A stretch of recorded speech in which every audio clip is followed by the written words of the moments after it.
नाशिकच्या सातपूरमधील ध्रुवनगर परिसरामध्ये बिबट्या शिरलेला आहे। पोलीस आणि वन विभागाकडून बिबट्याला जेरबंद करण्याचे प्रयत्न हे सध्या सुरू आहेत। ध्रुवनगर परिसरामध्ये बघ्यांची देखील आता मोठी गर्दी जमा झालेली आहे।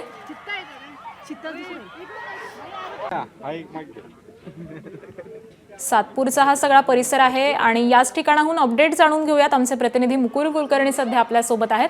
मुकुल, बिबट्या शिरलेला आहे, या परिसरामधली सध्याची स्थिती काय आहे? कशा पद्धतीने या बिबट्याला जेरबंद करण्यासाठी प्रयत्न सुरू आहेत?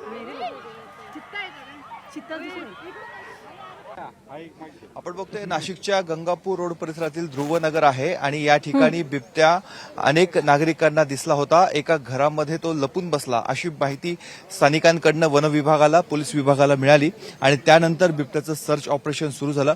जशी माहिती ही लोकांना कळायला लागली, लोकांची गर्दी जमू लागली आणि बिबट्या सैरभैर पळू लागलेला होता।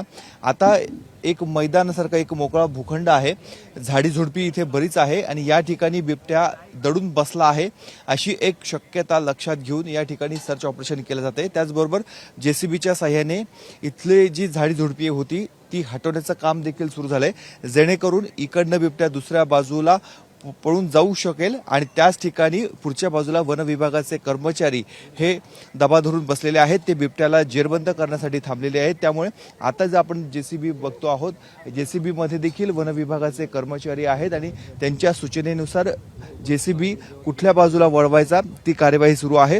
एकंदरीतच आजूबाजूला सर्व गच्ची परिसरामध्ये नागरिकांची भली मोठी गर्दी आहे। काही नागरिकांनी इथे बिबट्याला बघितलं पण होतं। काय बिबट्याबद्दल काय सांगाल तुम्ही, कुठे होता सर? तो तिथं ना बांधकाम चालू आहे त्या घरात, तिथं होता बिबट्या नाही का। त्याच्यानंतर ती रेस्क्यूची टीम आली, एक माणूस मध्ये गेला तेव्हा तो बाहेर पळत आला। आता हा समोरचा रस्ता दिसतोय त्या रस्त्याने आला का बिबट्या? हा, त्याच रस्त्याने आला होता। या घरावर उडी मारून तो इकडे आला। नाही, आता हे समोर जे घर दिसतं आपल्या पांढरं, तो जिना दिसतोय, बसतो काय? हा, तिकडेच आपण बघतोय की समोरचा जो रस्ता आहे या रस्त्याच्या इथून तो बिबट्या आतमध्ये आला अशी स्थानिकांची माहिती आहे आणि त्यानुसार पुढचे जे गवत आहे त्या गवतामध्ये, झाडी झुडपांमध्ये तो येऊन थांबला आणि हा बिबट्या आता शोधण्याचं काम सध्या सुरू आहे। बर, धन्यवाद मुकुल, या सगळ्या सविस्तर माहितीबद्दल। अपडेट जाणून घेऊ, तुर्तास धन्यवाद। तर यात सगळ्या सर्च ऑपरेशन बद्दल पोलिसांनी नेमकी काय प्रतिक्रिया दिलेली आहे आपण ती जाणून घेऊयात। सध्या बिबट्या आहे ही माहिती आहे, तो सकाळी 10:30-11 नंतर दिसला होता। त्यानंतर एका झुडपात येऊन बसलेला आहे। वन विभागाचे अधिकारी त्यांची कारवाई करत आहे। पोलिसांचा सगळ्या बाजूनी बंदोबस्त लावलेला आहे।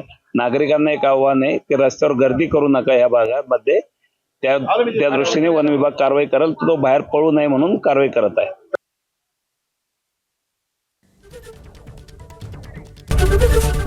एबीपी माझा, उघडा डोळे बघा नीट।